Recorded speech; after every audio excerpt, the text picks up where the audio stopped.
తాయారు చెంప పగలగొట్టి గాయత్రి మాధవుల పెళ్లి జరిపించిన మహాలక్ష్మి మేనత్త ప్రభావతి. అసలు ఇదంతా ఎలా జరిగిందనేది వీడియోని స్కిప్ చేయకుండా చివరి వరకు చూడండి. పొదరిల్లు రేపటి ఎపిసోడ్స్ లో ఏం జరగబోతుందో ముందుగా తెలుసుకోవాలి అనుకుంటే వీడియోని లైక్ చేసి ఛానల్ ని సబ్స్క్రైబ్ చేసుకుని పక్కనే ఉన్న బెల్ సింబల్ లో ఆల్ పై క్లిక్ చేయండి.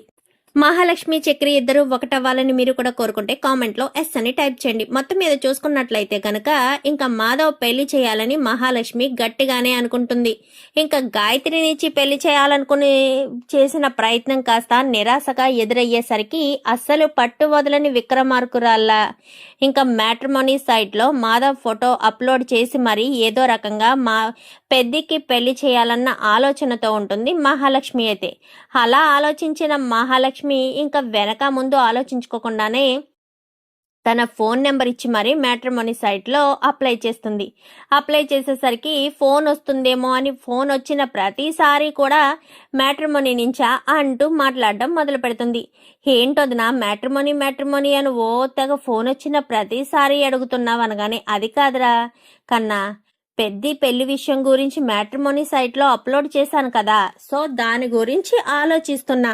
కాల్స్ వస్తాయేమో, ఎవరైనా ఫోన్ చేస్తారేమో పెద్ది ఫోటో చూసి అని చూస్తుంటే ఒక్కరు కూడా ఫోన్ చేయట్లేదు అంటూ చెప్పేసేసరికి, చేస్తారులే వదిన, అన్నయ్య ప్రొఫైల్ నచ్చి అన్నయ్య జాబ్ నచ్చి ఫోన్ చేయాలి అంటే కొంచెం కష్టమే కదా వదినా అని చెప్పి మాట్లాడేసరికి, ఏంట్రా పెద్దికి ఏం తక్కువరా, పెద్దిని పెళ్లి చేసుకోవడానికి ఎవరైనా ముందుకు వస్తారు, నువ్వేంటి అలా మాట్లాడుతున్నావు అంటూ మాట్లాడేసరికి, నేను మాట్లాడడం కాదు వదినా, ఎవరికైనా సరే తాపీ మేస్త్రి అంటే కొంచెం చిన్న చూపు ఉంటుంది కదా, అన్నయ్య ఎలాంటి వాడు, తన గుణగణాలు ఎలాంటివి అని ఆలోచించరు కదా వదినా అంటూ కన్నాకే ఇటు మహాలక్ష్మిల మధ్య డిస్కషన్ జరుగుతూ ఉండగానే ఫోన్ వస్తుంది. ఫోన్ వచ్చేసరికి, హలో ఎవరు అనగానే, మేము మ్యాట్రిమోనీ సైట్లో చూసి ఫోన్ చేస్తున్నాము, అమ్మాయి నంబరా ఇది, మీరు పెళ్లి కూతురు గురించా పెళ్లి కొడుకు గురించా సెర్చ్ చేస్తున్నారు అనగానే, మేము పెళ్లి కొడుకు డీటెయిల్సే కదా ఇచ్చాము, మరి పెళ్లి కూతురు గురించి సెర్చ్ చేయడం ఏంటి, మేము పెళ్లి కొడుకుకి పెళ్లి కూతుర్ని సెర్చ్ చేయడం కోసమే ఇలా అప్లోడ్ చేశాము అంటూ మహాలక్ష్మి చెప్పేసరికి, కోపం కాదమ్మా, మేము ఏ ఉద్దేశంతో అంటున్నానంటే అమ్మాయి ఫోన్ లిఫ్ట్ చేసి మాట్లాడేసరికి అనుమానం కలిగింది, పెళ్లి కొడుకు గురించి కానీ సెర్చ్ చేయబోయి ఇలా పెట్టేశారా ఏంటి అని డౌట్ వచ్చిందమ్మా అని చెప్పి మాట్లాడేసరికి, అలా ఏం కాదు అని మహాలక్ష్మి కాస్త చెప్తుంది. ఇంట్లో పెద్దవాళ్ళు లేరా అనగానే, ఉన్నారండి, దేని గురించి అనేసరికి, దేని గురించి ఏంటి, పెళ్లి గురించి మాట్లాడాలి అంటే పెద్దవాళ్ళతోటే కదా మాట్లాడాలి, వాళ్ళ నాన్నగారు కానీ ఎవరైనా ఉంటే ఒక్కసారి ఫోన్ చేయించండి అని చెప్పి ఫోన్ పెట్టేస్తాడు. పెట్టేసేసరికి, ఇప్పుడు ఎలాగరా కన్నా, మీ నాన్నతో ఫోన్ మాట్లాడమంటే ఇంకేమైనా ఉందా, మీ నాన్నకేమో మాట్లాడడం రాదు, ఇప్పుడు ఏం చేయాలి అనగానే, పద ట్రై చేద్దాం పద వదినా అని ఇద్దరు కూడా నారాయణ దగ్గరికి వెళ్తారు. ఏంటి ఏం చేస్తున్నారు అని చెప్పాను కానీ, ఏంటి మీ ఇద్దరు నా మీదకి దండుతూ వచ్చినట్టున్నారు, ఏం కావాలేంటి అనగానే, అన్నయ్య పెళ్లి కావాలి అనేసరికి, మీ అన్నయ్య పెళ్లి కావాలంటే నేనేం చేయాలరా వచ్చి బచ్చా అంటూ మాట్లాడేసరికి, చూడండి మాస్టారు, నేను మా అన్నయ్య పెళ్లి చేయాలంటే మిమ్మల్ని ఏదో చేయమని చెప్పడం లేదు, మీ సహాయం కావాలి అని చెప్తున్నాను. ఇప్పుడే వదిన మ్యాట్రిమోనీ సైట్లో పెళ్లి సంబంధాల గురించి సెర్చ్ చేస్తే అన్నయ్య గురించి చూసి పెళ్లి చేసుకుంటారని ఒకరు ముందుకొచ్చారు, కానీ వాళ్ళు ఇంటి పెద్దలతో అంటే మీతోటే మాట్లాడడానికి ఇంట్రెస్ట్ చూపిస్తున్నారు, మీరే ఏదో రకంగా మాట్లాడాలి అనేసరికి, నేను మాట్లాడాలా అంటూ ఇంకా నారాయణ అనేసరికి, అవును మీరేం మాట్లాడాలి, పెళ్లి చేయవలసిన బాధ్యత మీకు లేదా, ఎంతసేపు మీ తాగుడు ఇదే చూసుకుంటారే తప్ప పెద్ది గురించి ఆలోచించరా మీరు, పెద్ది గురించి ఆలోచించి పెళ్లి చేయాలని ఆలోచన మీకు రావాలి కదా, అవేమీ రాకుండా మీరు ఎలా కూల్గా ఉంటారు అని చెప్పి మహాలక్ష్మి కాస్త గట్టిగా మాట్లాడేసరికి, ఇప్పుడు ఏంటి, ఇప్పుడు ఫోన్ మాట్లాడాలి అంతే కదా అని చెప్పనేసరికి, అవును అనేసరికి, ఇదిగో ఫోను అని ఇవ్వబోతూ, ఒక్క నిమిషం ఫోన్ ఎలా మాట్లాడతారు మీరు అని చెప్పడగానే, ఇలా మాట్లాడతాను అనేసరికి, చాలే ఇలా మాట్లాడితే ఇంకేమైనా ఉందా, రిహార్సల్స్ చేయాలి అంటే ముందు ట్రైల్ వేయాలి అని ఇంకా కన్నాను కూర్చోబెట్టి ట్రైల్ వేసేసరికి ఏదో కొద్దిగా ఎప్పటికో సెట్ అవుతుందే కానీ పెళ్లి సంబంధాల వరకు రారు. తాపీ మేస్త్రి అంటే పెళ్లి చేసుకోను అని ముందు ఒప్పుకున్న అమ్మాయి తర్వాత చేసుకోను అంటుంది. మహాలక్ష్మి కూర్చుని బాధపడుతూ ఉంటుంది. ఏంటి వదిన అంతలా బాధపడుతున్నావు, మాకిది మామూలే అని చెప్పి ఇంకా మహాలక్ష్మి దగ్గరికి కన్నా వచ్చి అడిగేసరికి, నీకిది మామూలే కావచ్చు కన్నా, కానీ పెద్దికి పెళ్లి సంబంధం సెట్ అవ్వాలి, పెళ్లి చెయ్యాలి. అసలు పెద్దిని గాయత్రి లాంటి అమ్మాయి ఎందుకు వదులుకోవడానికి సిద్ధపడుతుందో అర్థం కావట్లేదు. మహాలక్ష్మి గాయత్రి కనుక కొంచెం ధైర్యం చేసి ముందుకొచ్చుంటే ఏ ఇబ్బంది లేకుండా పోయేది అని చెప్పి ఇంకా మహాలక్ష్మి బాధపడుతూ ఉంటుంది. బాధపడకు వదిన, అన్నయ్యకి తగ్గ అమ్మాయి ఎక్కడొక చోట దొరుకుతుంది. అసలు గాయత్రియే ధైర్యం చేసుంటే అన్నయ్య ఎంతో సంతోషపడేవాడు, అటు గాయత్రి కూడా సంతోషపడేది. కానీ మా అత్త తయారు మాత్రం రాక్షసది, అస్సలు వదులుకోదు, వదిలిపెట్టదు అని చెప్పి మాట్లాడేసరికి, సర్లే ఎవరి తలరాత ఎలా ఉంటే ఏం చేస్తాము అని అనుకుంటూ ఉండగా ఇంకా తను గూగుల్ ఫొటోస్ వెతకడానికి తనలో ఫోటోలు ఉండవు కదా, సడన్గా ఒక మాట గుర్తొస్తుంది. ఎవరైనా సహాయం చేస్తే అన్న మాట గుర్తొచ్చేసరికి ఇంకా మహాలక్ష్మి వెంటనే హారికకు ఫోన్ చేస్తుంది. ఎంత ఉదయాన్నే మహాలక్ష్మి ఫోన్ చేస్తుంది ఏంటి? ఆది వాష్రూమ్లో ఉన్నాడు కాబట్టి ఫోన్ లిఫ్ట్ చేసి అసలు సంగతి ఏంటో తెలుసుకుందామని ఫోన్ లిఫ్ట్ చేస్తుంది. లిఫ్ట్ చేయడంతో వదిన అని చెప్పాను కానీ, ఏంటి మహా ఇంత ఉదయాన్నే చేసావు? నాకు అర్జెంటుగా మా అత్త నెంబర్ కావాలి, మా అత్త నెంబర్ నాకు మెసేజ్ చేయవా అనగాని, ఇప్పుడు ఆ పిన్ని గారి నెంబర్ ఎందుకు అనగాని, నాకు కావాలి వదిన ప్లీజ్ మా అత్త నెంబర్ మెసేజ్ చేయనేసరికి, సరే ఇప్పుడే మెసేజ్ చేస్తాను అని వెంటనే ఇంకా వాళ్ళ మెయిన్ అత్త నెంబర్ మెసేజ్ చేస్తుంది. చేసేసరికి వచ్చింది నెంబరు అనగాని, ఎవరి నెంబర్ వదిన? ఎవరికి ఫోన్ చేసావు? మీ వదినక? ఇప్పుడు నెంబర్ ఎందుకు అడిగావు? మీ అత్త నెంబరు, మీ అత్త నెంబర్తో నీకేం పని అనగాని, ఉందిరా, ఇలాంటి వాటికి మా అత్త చాలా సపోర్ట్ చేస్తుంది. వాళ్ళ ఊర్లో ప్రేమించుకున్న వాళ్ళకి చాలా సపోర్ట్ చేసి వాళ్ళ పెద్దల్ని ఒప్పించి మరీ చాలా పెళ్ళిళ్ళే చేసింది. ఎందుకంటే మా అత్తకు పాపం ఒక్కగానొక్క కొడుకు, తను ప్రేమించిన అమ్మాయిని పెళ్లి చేసుకుంటానని అడిగినా మా అత్త ససేమీరా ఒప్పుకోలేదు. తన కళ్ళ ముందే తన కొడుకు ప్రాణాలు తీసుకున్నాడు. అది చూసి మా అత్త తట్టుకోలేకపోయింది. అందుకనే అప్పటి నుంచి ఎవరైనా ప్రేమించుకున్నారు అన్న విషయం తన దృష్టికి వస్తే తన తల్లిదండ్రులను ఎదిరించైనా సరే వాళ్ళిద్దరినీ ఒకటి చేస్తుంది. అలాగే మా అత్త చేతుల మీద పెళ్లిళ్ళు జరిగిన వాళ్ళందరూ కూడా ఒక్కరంటే ఒక్కరు కూడా విడిపోలేదు. మామూలుగా ప్రేమ పెళ్లిళ్ళంటే ఆకర్షణతో పెళ్లి చేసుకుంటారు, కానీ మా అత్త చేసిన పెళ్లి సంబంధాలు మాత్రం ఆకర్షణతో కాదు ప్రేమతో చేసుకుంటున్నారో ఏంటో తెలియదు, కానీ వాళ్ళ పెళ్లి సంబంధాలు ఇప్పటికొచ్చి ఒక్కడు కూడా విడిపోలేదు అంటూ చెప్పేసేసరికి, అవునా మంచిదే కదా, ఇప్పుడు ఆవిడికి ఫోన్ చేసి ఏమడుగుతావు అనగాని, ఇంకేమడుగుతాను, పెద్ది విషయం చెప్తాను, పెద్దికి గాయత్రికి పెళ్లి చేయమని సహాయం కోరతాను అనేసరికి, అవునా నిజమే అయితే అడుగు వదిన అడుగు అని వెంటనే ఫోన్ చేయమని చెప్తాడు. ఫోన్ చేయమని చెప్పేసరికి ఫోన్ చేస్తే ఫోన్ వెయిటింగ్ వస్తుందిరా కన్నా, సర్లే వదిన చూసి మీ అత్తే చేస్తుందిలే అని ఫోన్ అక్కడ పెట్టేసి తను బయటికి వెళ్ళిపోతారు ఇద్దరు కూడా. ఏంటి ఈ పెళ్లి సంబంధం కూడా తుస్సనిపోయిందా? వాడికి పెళ్లి అవ్వదు, ఎందుకు వదిలేసే, వాడు నాలానే ఉండిపోతాడాను గాని, ఏంటి నీలానా? నువ్వైతే 4 పిల్లల్ని కన్నావు, మా అన్నయ్య 4 పిల్లల్ని కన్నాడా? ఏ ఆడపిల్ల వంక కూడా తలెత్తి చూడలేదు. అలాంటిది మా అన్నయ్యకి నీకు పోలిక అంటూ కన్నా అనేసరికి, ఎందుకు కన్నా ప్రతి చిన్నదానికి పెద్దదానికి గొడవ పెట్టుకుంటావు? మీ అన్నయ్యల సావాసంలో చేరి నువ్వు గొడవలు పెట్టుకోవడం బాగా నేర్చుకున్నట్టున్నావు. అదే మాధవాన్ని సావాసంలో ఉండుంటే గొడవలు అనేదే లేకుండా సైలెంట్గా పీస్ఫుల్గా ఉండేవాడివి. ఈ చక్రి కేశవుల సావాసంలో ఇలా తయారయ్యావు అంటూ మాట్లాడేసరికి, సర్లే ఏ ఏం కాదులే వదినా అనగాని నోరు మీరా అంటూ ఇంకా ఇద్దరు బయట మాట్లాడుకుంటూ ఉండగా లోపల ఫోన్ రింగ్ అవుతుంది. వదిన ఫోన్ వస్తుంది అనగాని అయితే చూస్తావేంటి వెళ్ళి తీసుకురా అనేసరికి గబగబా వెళ్ళి ఫోన్ తీసుకొస్తాడు. బయట ఇద్దరు కూర్చుని ఫోన్ స్పీకర్ ఆన్ చేసి మాట్లాడతారు. హలో ఎవరు అని చెప్పాను కానీ అత్త నేను మహాలక్ష్మిని అనగాని ఏంటే మహాలక్ష్మి నాకు ఒక మాట చెప్తే సరిపోదా, మీ నాన్నని ఎదిరించి నేనే చేసేదాన్ని కదా, పోయి పోలీస్ స్టేషన్లో పెళ్లి చేసుకోవడం ఏంటి అంటూ అనగానే అది ఏదో అప్పుడు అలా జరిగిపోయిందిలే అత్త, నాకు ఒక హెల్ప్ కావాలి అనగానే మళ్ళీ హెల్పా ఏంటి, ఎవరి పెళ్ళైనా చెడగొట్టి మరొకరితో పెళ్లి చెయ్యాలా అని చెప్పాను. కానీ ప్రేమ జంటని కలపాలి, ఎవరో కాదు, అసలు విషయం ఏంటంటే అంటూ మొత్తం విషయం అంతా కూడా తెల్లగా అర్థమయ్యేటట్టు చెప్తుంది. ఎంత జరిగిందా, మరి మీరు ఆ తాంబూలాలు పట్టుకుని వెళ్ళడానికి ముందే నాకు ఫోన్ చేసి ఉంటే అది అసలు నోరెత్తడానికి లేకుండా చేసేదాన్ని కదా, మరి ఎప్పుడు మాట్లాడుతున్నావేంటి అనగానే తప్పదత్త, ఒక్కొక్కసారి ఆలస్యం అవుతుంది కానీ సరైన వ్యక్తికి ఫోన్ చేయడానికి సమయం పడుతుంది, నాకు అంతే సమయం పట్టిందనుకో అని చెప్పి ఇంక ఇద్దరు కూడా మాట్లాడుకుంటారు. సర్లే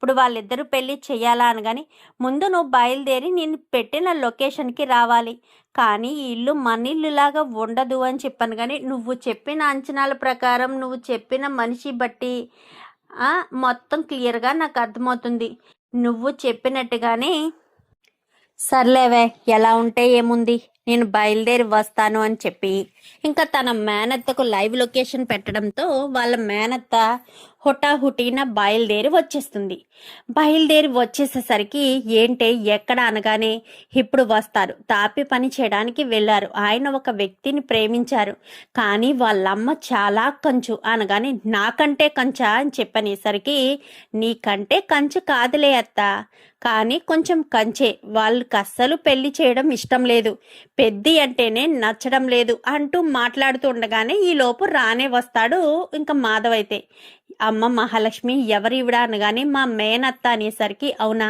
నమస్కారం అండి కూర్చోండి అంటూ కూర్చోబెడతారు. ఇప్పుడే వెళ్ళి కాఫీ తీసుకొస్తాను అని చెప్పాను. కానీ అంటే తన పద్ధతి ఎలా ఉంది ఏంటి అన్నీ అబ్జర్వ్ చేయడం కోసం అలా చూస్తూ ఉండేసరికి ఏంటి అత్త అలా ఆలోచిస్తున్నావు అలా చూస్తున్నావు అనగాని ఏమీ లేదు, అతని నడవడిక, అతని మెత్తదనం, అతని మాట్లాడే తీరు ఎలా ఉందా అని గమనిస్తున్నాను అనేసరికి అవునా చాలా మంచివారు, చాలా సైలెంట్గా ఉంటారు, ఏది కూడా సీరియస్ అవ్వరు, ఎంత మన మంచికే మన గురించే జరుగుతుందిలే, ప్రతిదాన్ని పట్టించుకోవడం అనవసరం అన్నట్టుగా ఉంటారు, అంతే అంతకు మించి ఏం కాదు అని చెప్పనేసరికి నువ్వు చెప్పింది కరెక్టే, అంతా మన మంచిగా అనుకునే టైప్గానే ఉన్నాడు, ఇంతకీ ఆ కంచుకంఠం ఇల్లు ఎక్కడ అనగానే ముందు పెద్ది వచ్చాక కాఫీ తాగిన తర్వాత అప్పుడు మనం అక్కడికి వెళ్దాం, ఇద్దరు అనుకుని టీ తాగేసిన తర్వాత రా అత్త నీకు ఊరు చూపిస్తానని మహాలక్ష్మి తన ఇంటికి తీసుకెళ్లేసరికి మళ్ళొచ్చావో అనగానే మళ్ళీ తను రాలేదు నన్ను తీసుకుని వచ్చింది అనేసరికి ఇంతకీ మీరెందుకు ఇక్కడికి వచ్చారు అంటూ అడగడంతో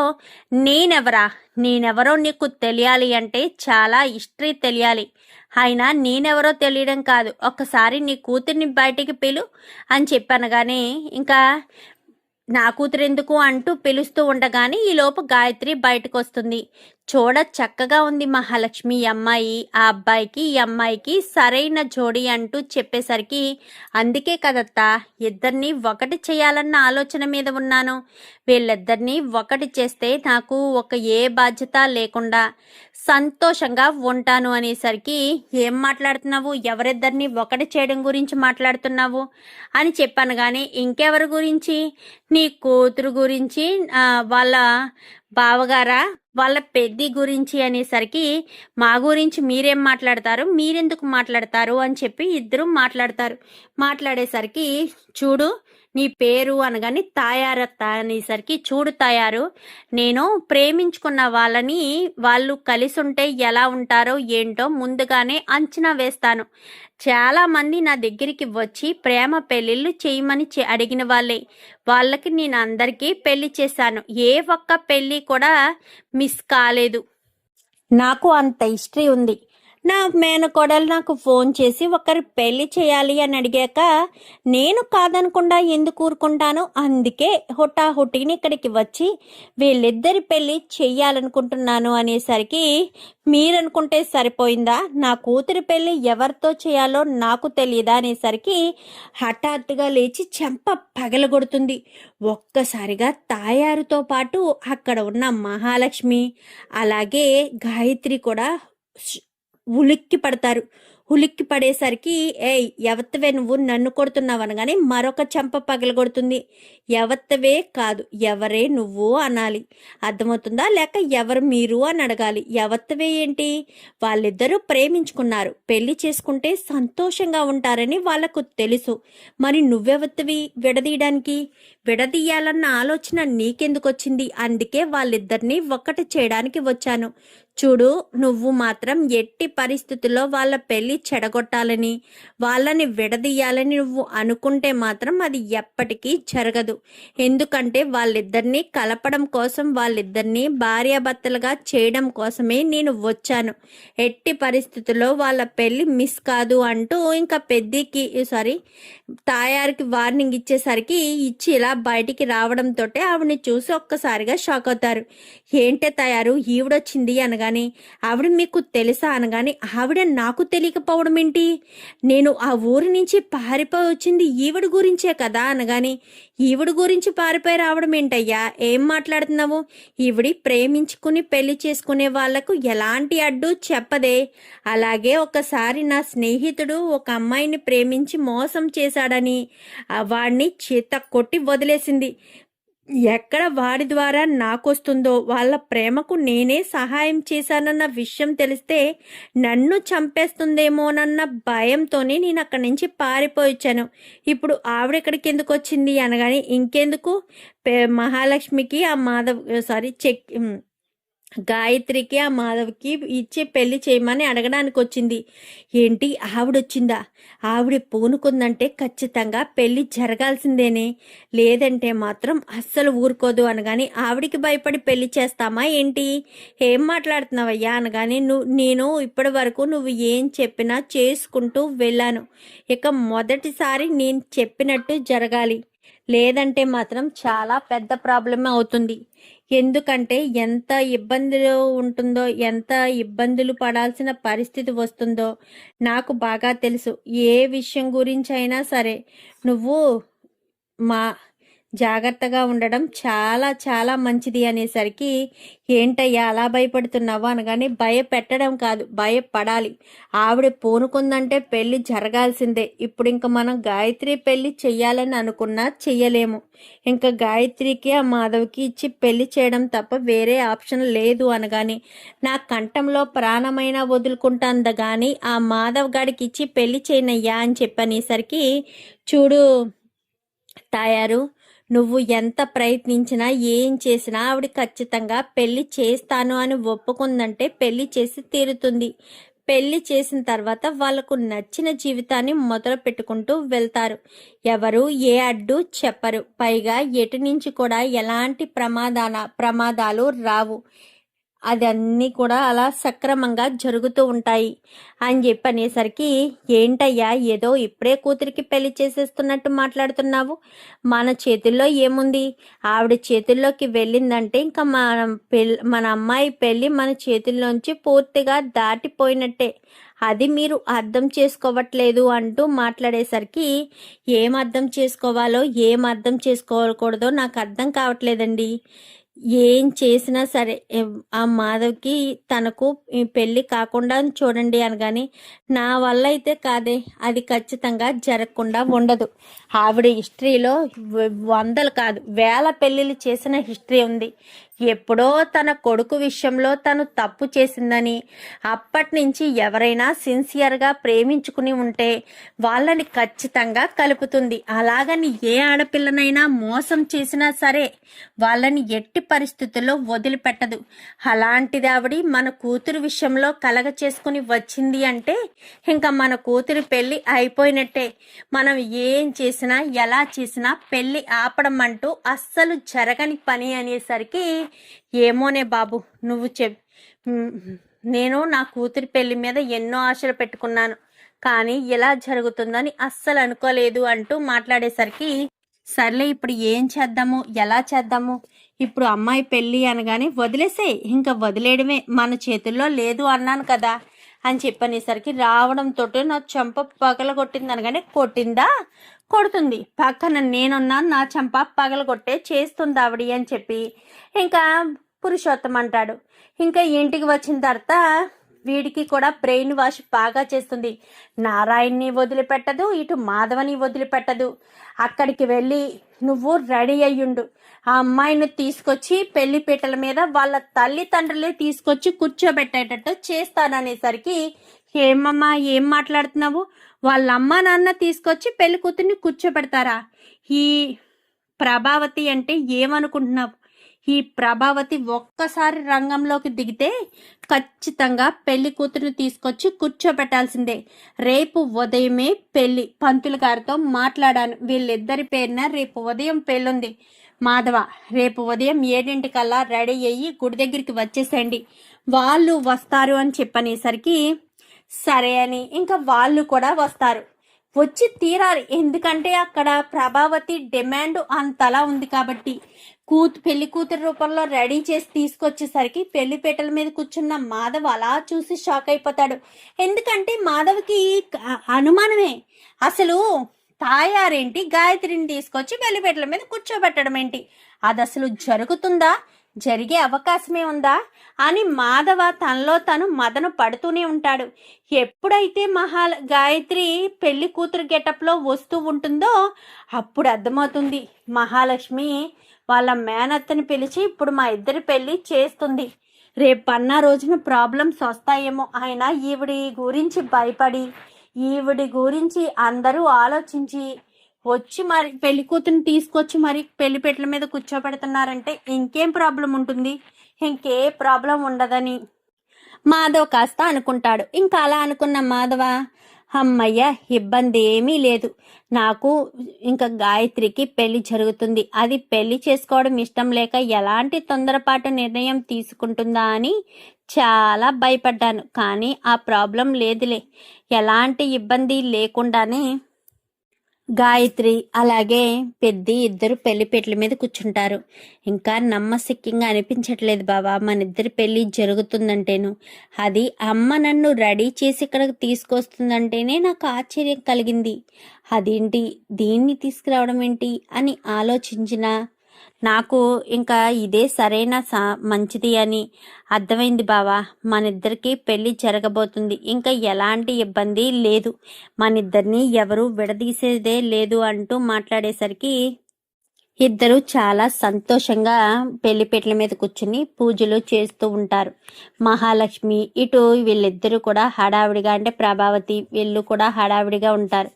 చూసావరే, ఆ వదిన అనుకుంది పెళ్లి చేసేస్తుంది అనగాని, అవును మహాలక్ష్మి ఏమనుకున్నా కానీ ఖచ్చితంగా చేసేస్తుంది అని చెప్పి అంటూ ఉండగానే, అసలు మీ ఇద్దరికి ఎలా సెట్ అయిందా అని కేశవ్ మళ్ళీ డౌట్ వ్యక్తం చేస్తాడు. వదిలేసే అన్నయ్య, నువ్వు సైలెంట్గా ఊరుకో అంటూ కేశవ ఇటు చక్రి కన్నా ముగ్గురు కూడా నవ్వుకుంటూ మాట్లాడుకుంటారు. మహాలక్ష్మి ఆనందానికి అవధులు ఉండవు, చాలా చాలా సంతోషపడిపోతుంది. చూద్దామా రాబోయే ఎపిసోడ్స్లో ఏం జరుగుతుందో. నిజంగానే మహాలక్ష్మి మేనత్త వచ్చి చక్రికి మహాలక్ష్మికి పెళ్లి, గాయత్రికి మాధవకి పెళ్లి జరిపించాలని మీరు కూడా కోరుకుంటే వీడియో నచ్చితే లైక్ చేసి ఛానల్ని సబ్స్క్రైబ్ చేసుకుని పక్కనే ఉన్న బెల్ సింబల్లో ఆల్ పై క్లిక్ చేయండి. ఇలా చేయడం వల్ల మేము పెట్టే ప్రతి వీడియో నోటిఫికేషన్ రూపంలో ముందుగా చూడగలుగుతారు. Thank you for watching.